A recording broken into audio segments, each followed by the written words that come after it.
The Champlain Valley Fair is a family-friendly event, so what's being done to make sure the 10 best days of summer are truly the best? Let's go to Darren Perrin to find out.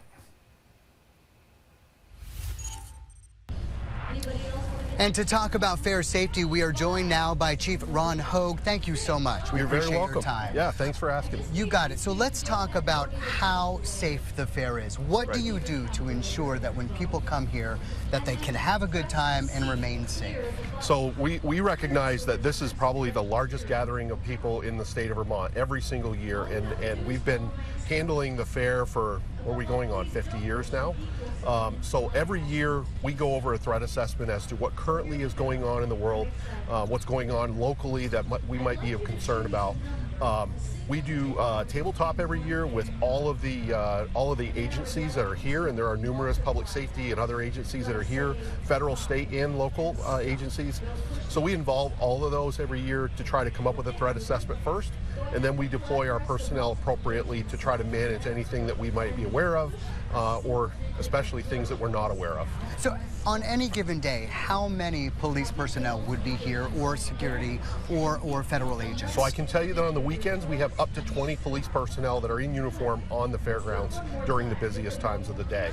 During the week, obviously, we reduce that because the volume of people isn't the same.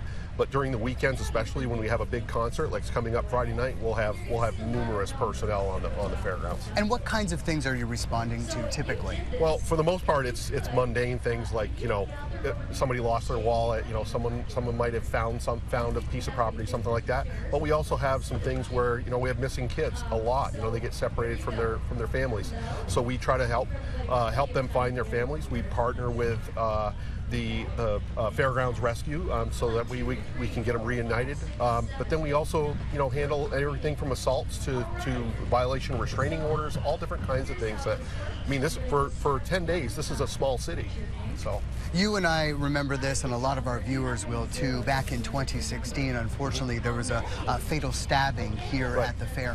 Did that change how you approach policing at the fair, or has any of the incidents that we're seeing in and around Burlington, violent crime happening, changing how you approach it this year?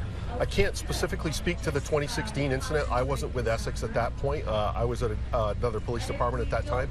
But I can imagine that yes, the following year, that happened, I believe, on the very last day of the fair. So I would think that the very next year, that did impact how things were done.